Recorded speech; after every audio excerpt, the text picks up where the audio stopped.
What was the first question? 28? 27? So assignment was 2728 and 29 or just 2728? Oh my god. 29 was a really hard one. Was it? Well, how would you know? You didn't do it yet. No, you were telling us it was really hard. Oh. Well, why didn't I give that to you? Building out that you're going to give it to us on Friday. Oh, that's right. I said that you might want to keep working, start early. You said start. I mean, if you start on Monday, it wasn't going to be early enough, but at least you'd be closer. Mm-hmm. That makes sense. All right, so I'm starting with 2.7. So 2.7 is last class we wrote the 2.6, right? The up. All right, so 2.7 says flatten list, right? Returns a list of the symbols contained in S-list in the order in which they occur when S-list is printed. Intuitively, flatten removes all the inner parentheses from the argument. What does that mean? All right, so, I got you. Anything that's a list needs to be delisted. Is that a fair enough assessment? So if it's not a list, keep it. Otherwise, super delist it. Okay. All right, so let's go ahead and write flatten. So define flatten to be a lambda that takes in, it's an S list? Is that what that parameter is? Mm-hmm. Yep. All right, so we're going to ask the question, if null S list, then return the empty list, because we certainly are building a list here, right? We're consing some stuff together. All right, so then the question is what are we consing? So if it's the empty list, we're going to do that pattern. We're going to finish the guy. Say it's we're going to finish the cons with the empty list. Otherwise, we need to ask the question, if list car of S list, let's go that route. So if list car of S list, then we're going to process this list.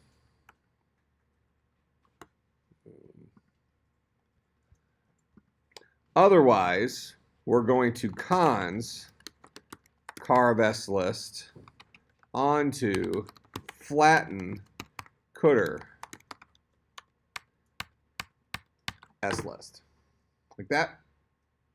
So with the simplified, there's some magic missing here. Okay, but this is the general structure of this guy. All right. So effectively, we've written this thing pretty easily, except for the one part of logic that's going to be the tricky part. Okay. So if I'm sitting here with this comment that means the car of this guy is a list. Okay. If the car of this guy is a list, what do I want to do with it? I want to flatten it. Right? If the car of the guy is a list, I want to flatten that list. Okay, so I'm going to call flatten, and what am I going to do with that flattened list? I'm going to append it to flattening the rest of it, right? So we're going to say we're going to do some appending. What are we going to append? We're going to append flatten of car S list onto flatten of cdr S list. Like that.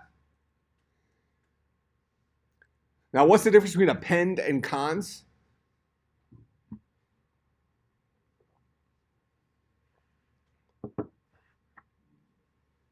When you decide which one to use, you just flip a coin? Say what? Append takes two lists and makes them into one. Okay, I like that. Cons creates a new list, right? Cons creates a new. Well, so does append. Okay. Yeah, append returns a list. The difference is if I have for instance, let's just kind of go down here and we'll write something. I need to run this real quick so I get a fresh guy down here. So if I say cons the list 1, 2 onto the list 3, 4, what am I going to be left with?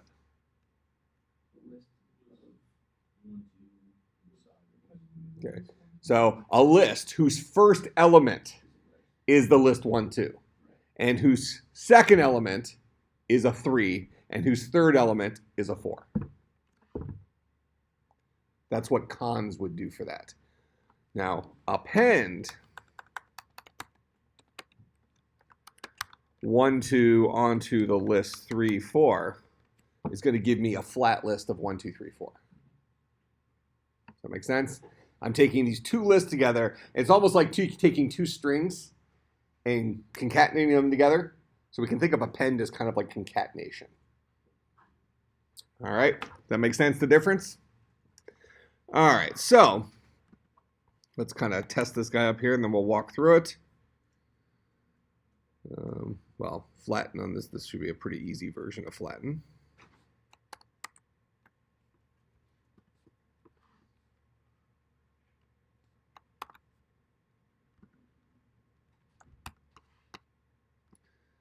So, nothing special to do there. It's already flattened, right?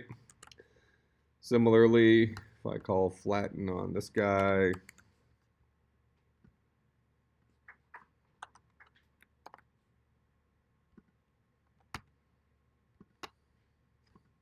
should give me the list ABC. So we can say we've exhaustively tested this. Go ahead. Is another way to write it, could you do instead of like asking if it's a list, ask if it's a symbol, and then just have the cons and append lines? In this case, yes, because it's an S list and you know it contains lists or symbols. Yeah, so what she's saying is could I use, speaking of which, what kind of animal is this? Predicate. All right, so that guy's a predicate. So rather than using the list predicate to say if it's a list, process the list, she wants to use the symbol predicate. And if it's a symbol, then do this line. Otherwise, do this line. Yeah, same logic. All right, so walking through this, flatten takes in a single parameter. This is the parameter is of type S list, which is a list of symbols or other S lists, where an S list is a list of symbols or other S lists, so on and so forth. So it can kind of recursively be a list of lists of lists of lists, that kind of stuff. But as Alexis pointed out, they're all lists of symbols that are in there. Okay, ultimately they're symbols. So if I have nothing else to look at, go ahead and return the empty list to finish off either our call to append or our call to cons. Complete those recursive calls. If I still have crap to look at, let's determine what we're looking at. If the first element of S list is indeed a list, I need to process that list. I need to flatten that list. Okay, so if it is a list, I'm going to go ahead and append, because we saw append kind of glues two lists together. So append almost has a flattening effect to it as it is, right? So I'm going to append what? Whatever flatten returns on the car of the S list, which we've already decided is a list. It might be a list of lists of lists of lists, but at the very least it's a list. So I'm going to append flatten of that guy onto flatten of everything else. And we'll append the answer of those two things together to give us a flattened list. All right, so there might be a whole lot of recursive stuff that happens in here.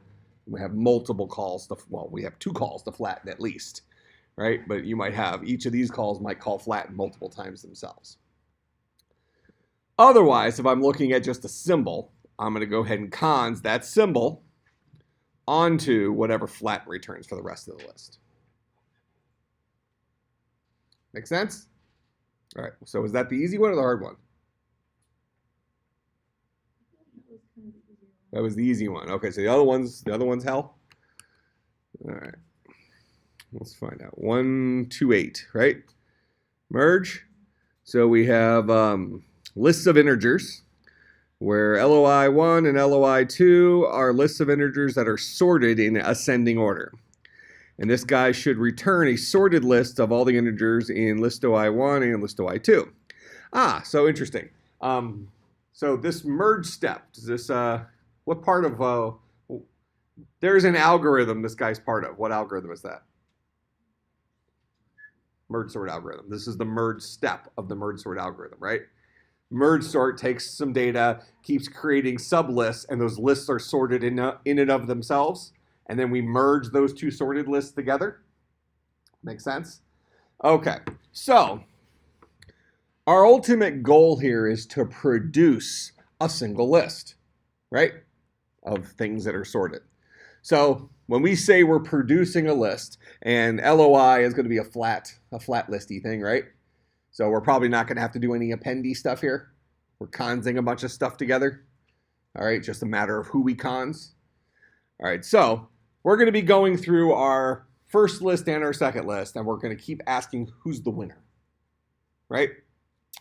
All right, so let's go ahead and we will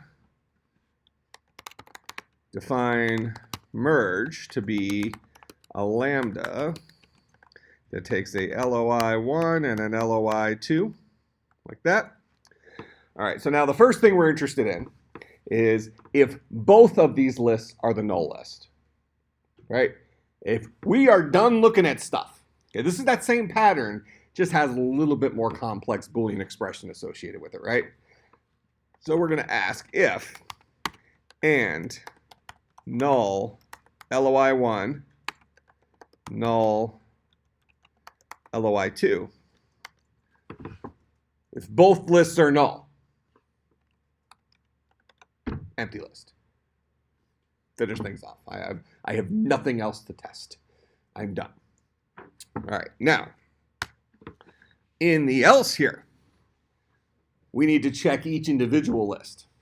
Okay, so this first thing just says if both lists are empty. If both lists are empty, then we're done. But now, if that comes back false, that means that it means that at least one list has something in it. They might both have something in it, but at least one has something in it, right? So now we'll say if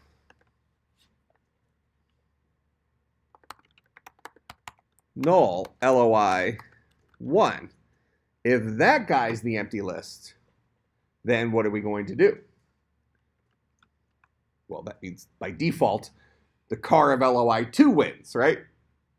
So we're going to cons the car of LOI2 onto the merge of LOI1 and the cooter of LOI2. Like that. Go ahead. Well, if list one's empty, why can't we just return list two? You could. You absolutely could. That's a good solution. This matches the pattern we've been doing more, but you are right. You absolutely could just return it. Yeah. In fact, that would be more efficient to just return it. Go ahead. What if we were returning just like the list two? What's the correct syntax for that? To just return list 2? Yeah. So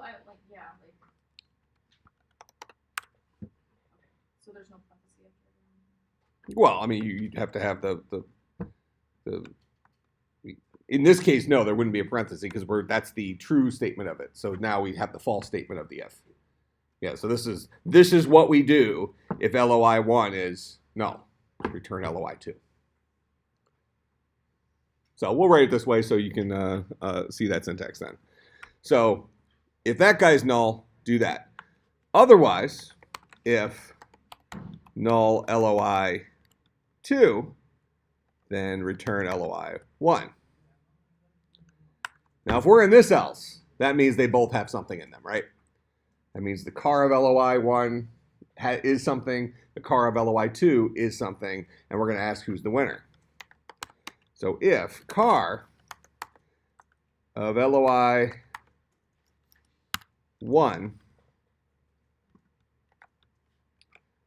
is greater than car LOI2, then we're going to cons the car of LOI1. Actually, we're doing ascending or descending? Ascending. So we want to actually say less than, right? Mm-hmm. Say less than or equal to, but less than is fine too. So cons the car of LOI1 onto the merge of cooter LOI1 and LOI2. Else cons the car of LOI2 onto the merge of LOI 1 and the cdr of LOI 2.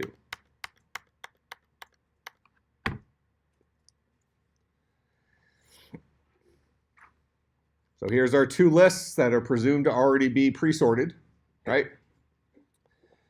We're going to ask the question, if both of those lists are empty, we're done. We have nothing else to compare, return the empty list.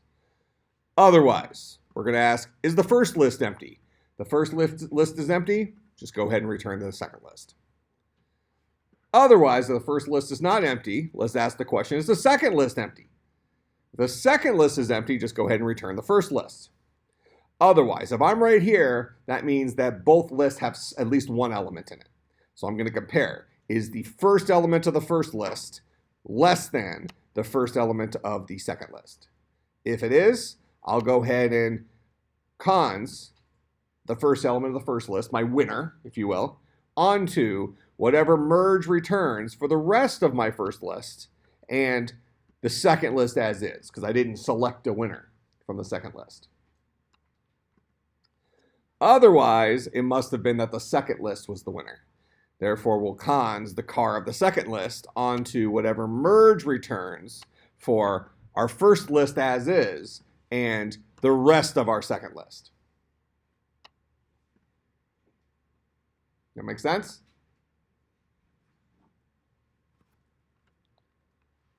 So let's test this guy.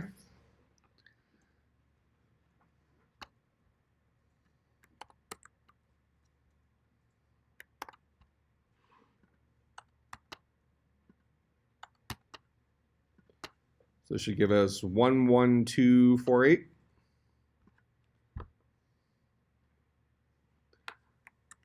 All right, and then, oh, this is a scary one.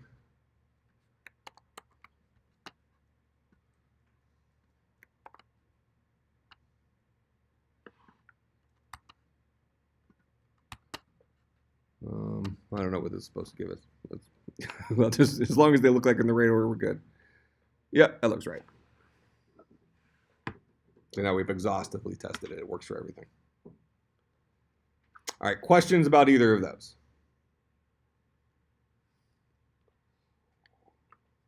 So,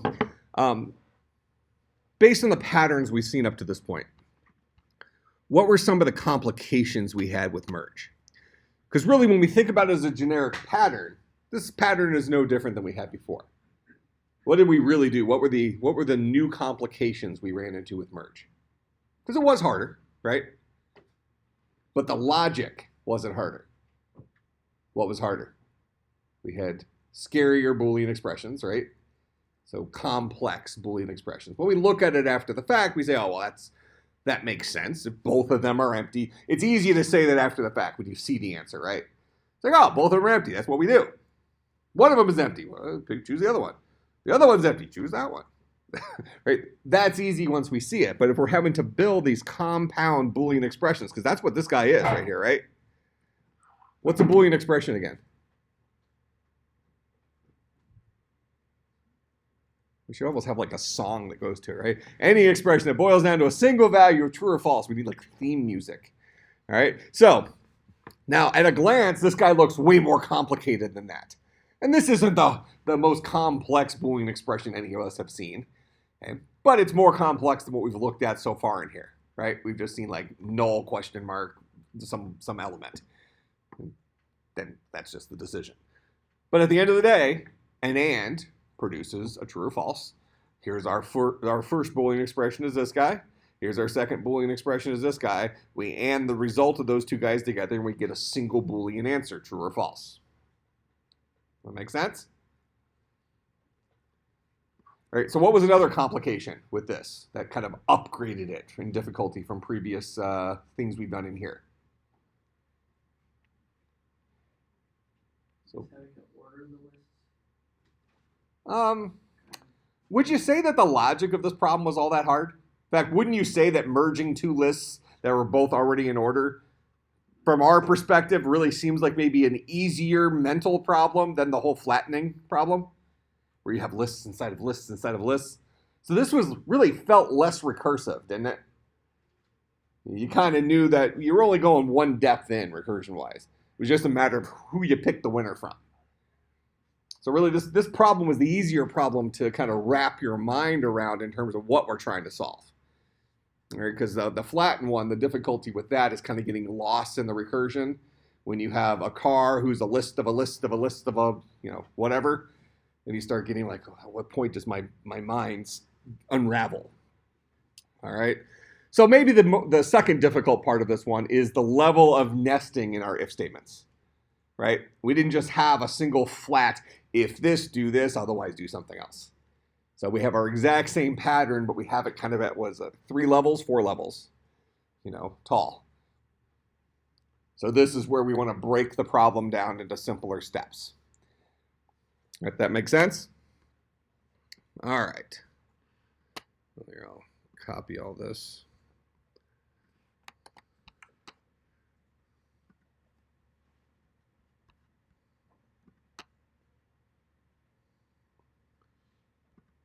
See, it seems like I should have given you more assignments than that for this class. That was too easy. Because we're becoming like scheme pros, right? I'll tell you what, I graded the quizzes. They were not bad. In fact, I don't think anybody in here like just wrote, like basically turned in something that was equivalent to them blowing their nose in the piece of paper. That's saying something. Usually I get some pretty bad quizzes, so it's commendable is what I'm saying. All right, so let's look at, do we want to look at, whatever, we'll look at it. All right, so let's look at sort. I told you sort was going to be hard, right? All right, so we have, so first of all, right off the bat, this guy seems like it's going to be, in terms of a problem that's easy to wrap our mind around, we got a list of numbers, put them in order. Sounds easy enough. We can handle the thing we're trying to solve. Okay, so then the question comes down to, how do I do that? So you got this list, in this case 8, 2, 5, 2, 3. Now as a human being, how do you put those guys in order? What's our quick go-to gut move? Is like, well, I just do. I look for the smallest number. I look for the number that's the next smallest number. All right, so let's solve the mini part of this problem. Let's say you have a list, and I tell you to find the smallest number in that list. What if that was the problem we're trying to solve here? Given a list, give me the smallest number in that list. Remember that part in the book that says break the problems down into small steps? All right. So let's get rid of all this crap. All right, so define, let's call this guy find smallest to be a lambda that takes a list as a parameter. I think it's actually a list of numbers, so let's call it LON just to keep our naming conventions reasonable. All right, so the only problem we're solving here is find the smallest number. How do we do that? So I give you a list of numbers, and I want you to find the smallest. So we have something that looks, well, where am I at here? There we go. We have something that looks like this, and I want you to return a 2.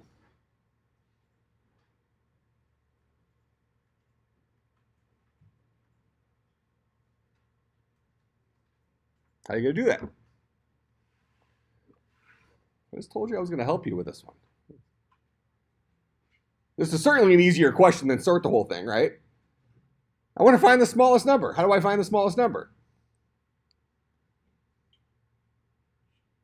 Take the car, the cutter, compare it to the car of the list, and that one's bigger. You set that at the top, and then keep on doing that. Okay. Yeah, so you kind of want to do this like dance, where you're like, I'm going to look at this guy, I'm going to look at this guy. So the car of the cutter is the second guy. You're going to compare it to the first guy. What if you only have one guy?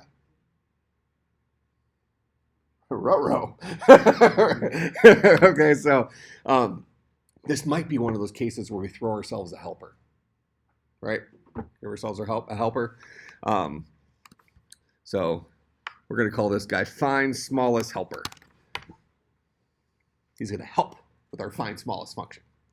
Now, find smallest helper is going to take in a list of numbers as well as our, well, let's call it cur winner. As long as our, as along with our current winner, or our current smallest, however you want to, here, actually, maybe that makes more sense. Cur smallest. Fair enough. All right. So now, let me just go ahead and close this for a second. So now we're going to come down here and say find smallest. It's going to be a lambda that takes in just a list of numbers, like we have here. Now, does this guy give any indication what we should return if there's no numbers in our list, or can we assume there's at least one number? At the very least, in their exhaustive examples, they don't give us. But in a previous question, what did they have us return false if we couldn't do something? So we want to just throw that in there because we're smart now, right? So we'll do that. So we're going to say, well, if null list of numbers. If I'm out of stuff, I don't have anything. If I'm out of stuff, just return false. You wanted me to sort a list of nothing. All right, or maybe sorting a list of nothing. Well, find smallest should probably return false for this because we're ultimately doing the sorting, but we're not doing that yet. All right, so find smallest. If you give us a list that has nothing in it, it's false. There's no smallest. Okay. Otherwise, if I'm in this else, that means I have at least one element.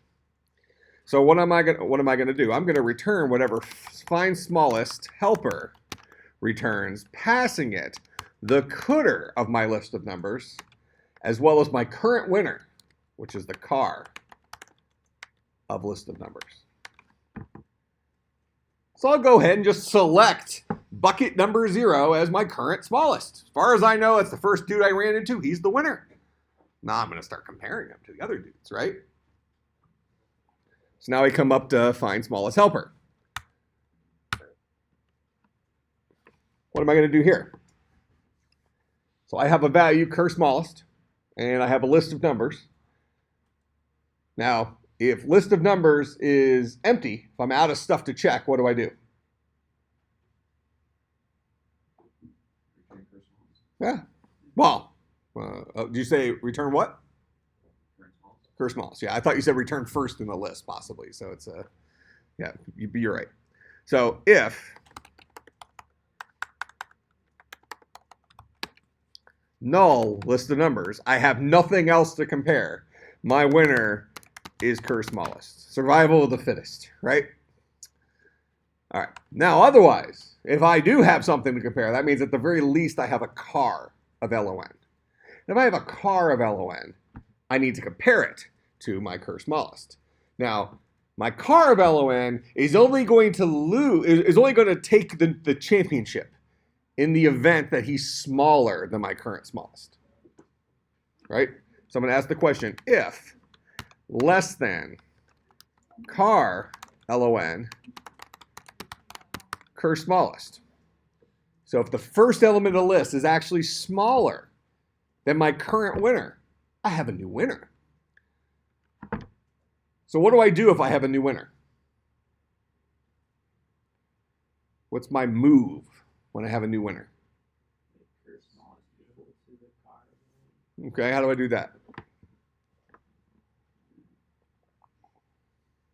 You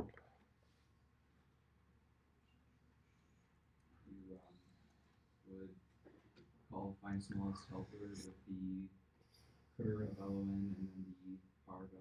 Yeah, my new winner. So cur smallest is held inside of the recursion. So if I have a new winner, I'm just going to call find smallest helper again. I'm going to pass it the rest of my list to check. But I've now kicked the old version of cur smallest out. He's no longer the winner. My new version of cur smallest is the car of LON.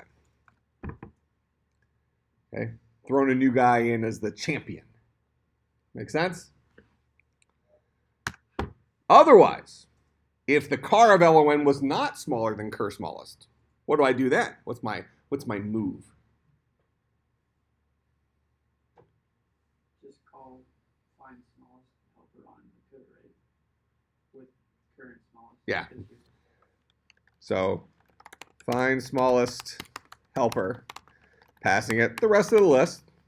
But we did not find a new winner this time, so we'll just keep our champion. He retained the belt, right? In the event of a draw, either won or there was a draw, he retained his belt. All right, so that's what I'll do there. And that's find smallest helper. And then find smallest will give us the smallest value. All right, let's test this real quick. So here, let's we'll use this guy as our sample.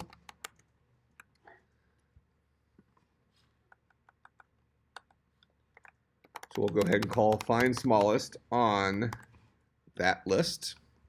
And we would expect this guy to spit out a 2 for us, right? Smallest value in that list is a 2. All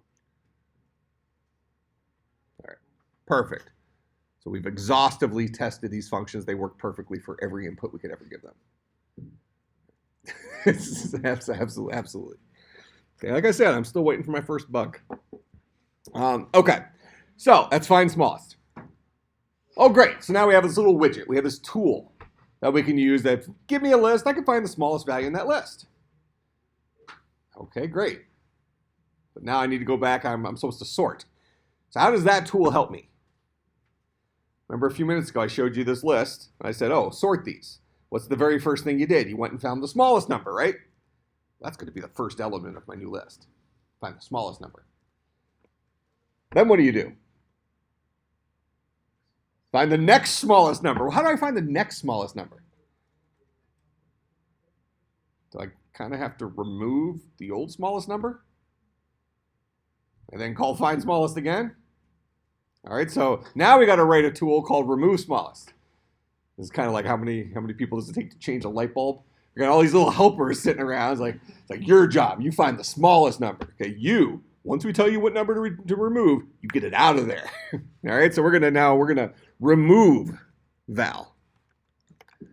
So define remove first. I really want to say first occurrence, but I don't want to spell that. Remove first. And so this guy's going to take in a list of numbers. And, remove first val. That's good. Perfect one. So this guy's going to take a list of numbers and a val. And what we want this guy to do is we want him to return the list of numbers, LON, with everything that used to be in it, except for the first occurrence of val. It's important that we remove only the first occurrence. You don't want to remove all occurrences of val because in this particular example here, we do have 2 2s. And if we delete all 2s after we find the smallest, then we will lose a number in our final result. So only the first occurrence of the smallest number do we actually want to return. So remove first val from this list of numbers, and here's the val we're looking for. We're going to have our same pattern. So if we are building a list, right? Because the result of this guy will be a list. He will just happen to be a list that is one smaller than the old list. And we can actually go a couple of different routes here. On one hand, we can assume that because of the tool we're going to use here, that the value we're looking for will be there. Now, we're going to write this a little bit more generically because we might need this tool in the future. We might want it to work for removing values from lists that the list doesn't have that value. So here's your original list. I did what I could. So if null LON, so we're out of stuff, return the empty list. Otherwise, I must have at least something in my list. So if I have something in my list, what do I want to do? Okay, I'm going to find out if it's my value. So if equal car LON and val. If those guys are equal to each other, what do I want to do? Moment of truth. This is a very important reaction to this Boolean expression. Somebody who hasn't answered yet. So if I found a match, I found the first two, for example. So I was walking through this guy, and I stumbled upon this 2 here, and that's the guy I want to remove. What am I going to do? Presumably, I've previously consed the 8 onto remove first val of the rest of this list, passing it the 2 that we want to remove. But now I found the 2. I want to remove that guy. But remember, I do not want to risk removing that guy. Go ahead. Is there a, like, I know there's a way to, like, well, remove things function in Steam, right? Nope. It might be, but you can't use it. Okay, well, I mean, we're gonna wanna do something where we remove it, but then like exit out of it. So it like doesn't keep searching. That would accurately describe what we'd love to do here. What do you think? Remember when we were with Java, we were when we removed elements from a string, like remove vowels or something like that. What did we actually do? We didn't actually remove things from a string. Didn't we keep non-vowels? That's effectively what we did. We went through, we built up a new string, and as long as something was not a vowel, we kept it. If it was a vowel, we just ignored it. So if I find this 2 here, I'm not really going to remove the 2. I'm just not going to cons it onto my solution. So I'm going to ignore that guy, right? But I don't want to bump into that 2 later on. That's the real trick here. I don't want to accidentally hit that second 2 and not realize I've already removed one of the 2s. So what's my move? Go ahead.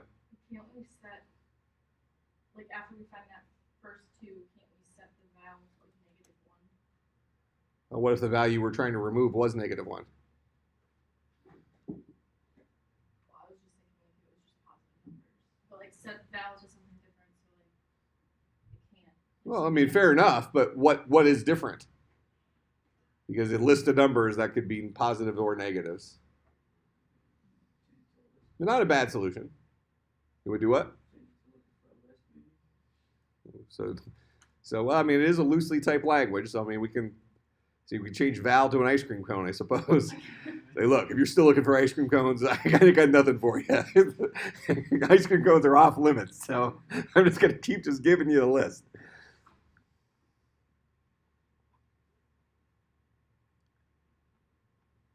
I mean, I'm thinking maybe our buddy Hinkle over here might have a good suggestion for us based on something he said earlier today. Your earlier brilliance, this is related to it. So, I don't know what you're talking about. He blacked out. I haven't spoken in class today.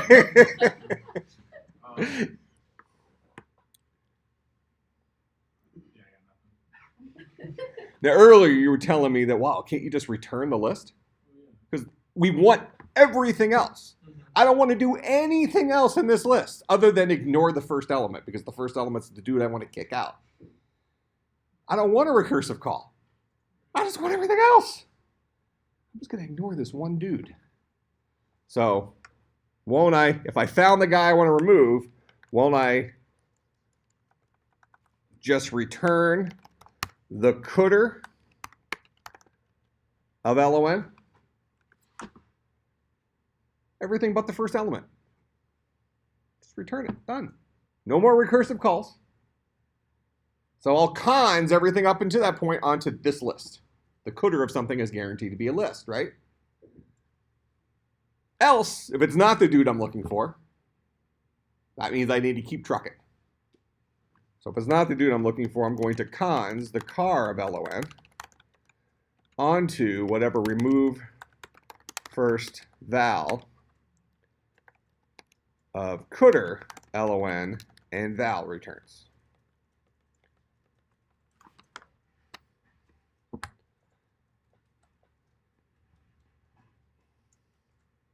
Make sense?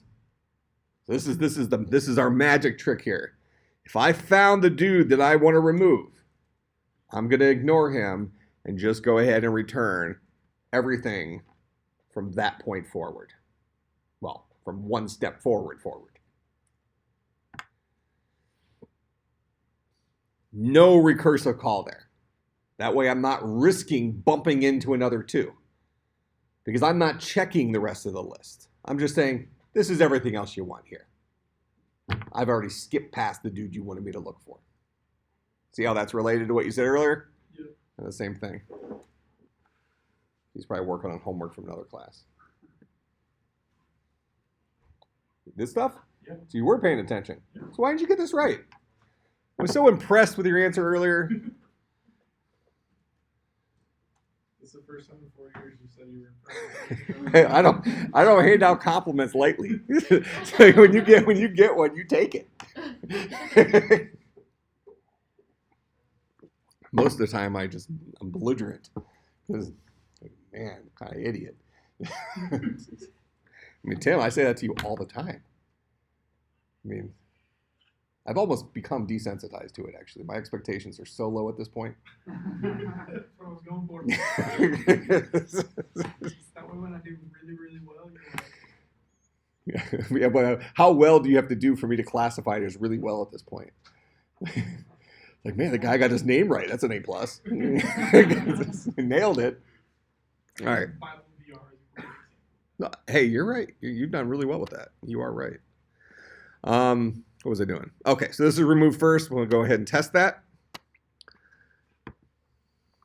So maybe we'll call remove. Let's do it as a separate guy here. Remove first val from that list. And what's the value we're removing? We're removing a 2. So we should get the list 8523.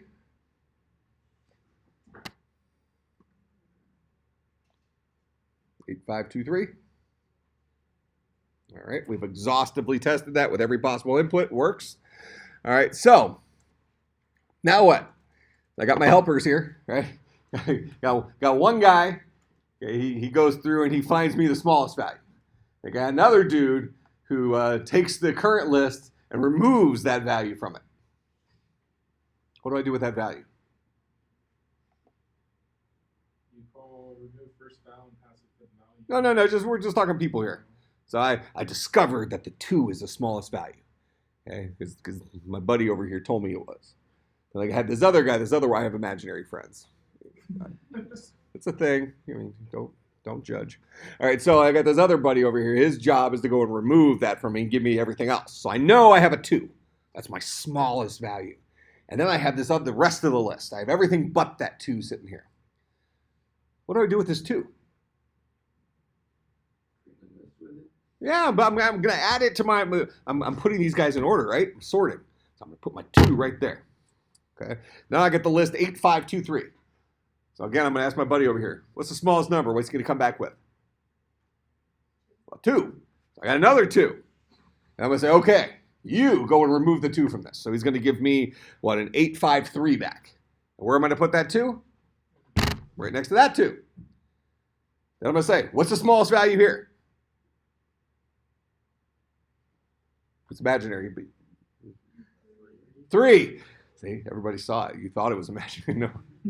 See, I've pulled you into the storm at this point. Okay, it's a 3. So this guy found the smallest number was a 3. I'm going to tell this dude to remove it from that list, and I'm going to be left with the list 85. Put the 3 right here. So I'm just going to keep going through, finding my smallest value, consing that onto my list until I run out of crap in this list, right? So now we write sort.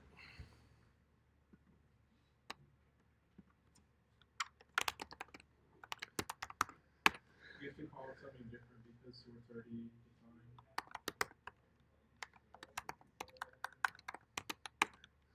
Is it really? Man, I think I told you that last time, didn't I? That you can't just call sort.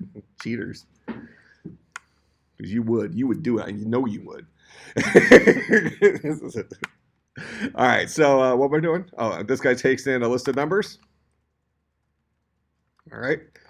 Now we're going to say if null list of numbers. If I'm out of stuff, just return the empty list.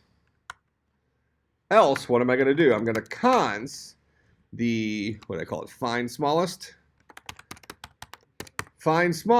of list of numbers onto the sort blah of remove first val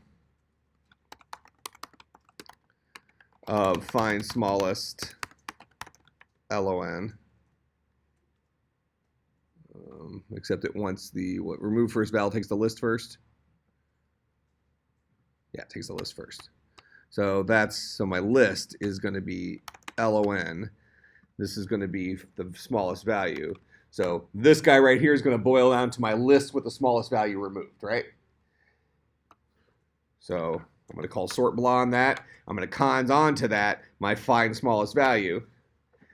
I'm going to keep doing that until I'm out of stuff to check. So then right here, we call sort blah, and we should get a sorted list. 2, 2, 3, 5, 8.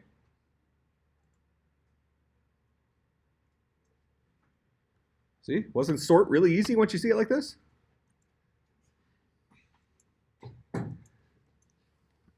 Now, hold on. When you look at sort like this guy doesn't look all that bad, does he? We know there's some crap up here that will kind of help us with that. But by writing those few helpers, it allowed us to solve this problem kind of mechanically, right? Now, most of us, when we want to solve this problem, wouldn't have probably done it with our imaginary friends. So if we go historically, right, and I kind of said draw lots of pictures. Okay, now I'm encouraging not only to draw pictures, but also start bringing in imaginary friends. I mean, if it helps you, you can bring in real people. Say, okay, this is your job, and actually point to a real person, but makes you feel less crazy. But you know, whatever makes you happy, I suppose. But in any case, we created little solutions to smaller problems, then brought those guys together. Now, what would you say is a weakness of this line right here? It's something we're going to solve, we're going to fix in the future. What's kind of if you were looking for an inefficiency in that line, what's the inefficiency?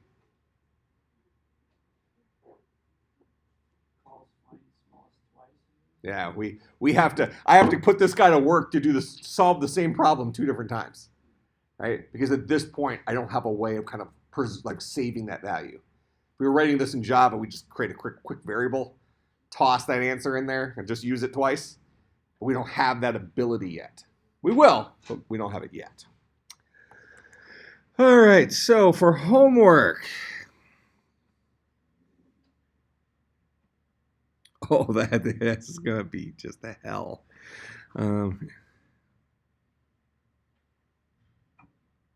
So let's do 130. All right, we'll do 130. Then 130 actually won't be too bad because you have what we just did. 131 though, this one is going to be tough because now we're going to start working on some binary tree stuff. And the hard part of this is going to be starting to think like a binary tree. So notice it's a 1-star problem. It's actually an easy question. But it's going to be initially intimidating, kind of like math word problems sometimes are. So read it several times and kind of draw out what they're trying to ask you to do, and you'll find that it's going to be a series of very small, easy procedures. All right? They're asking you to write several procedures that do little tiny things. But when you first read it, it's going to be intimidating. Make sense? All right, so I'll put the code up from our sort dealy flippy thing on there, and then the homework is 130131. Sound good? I will see everybody on Friday.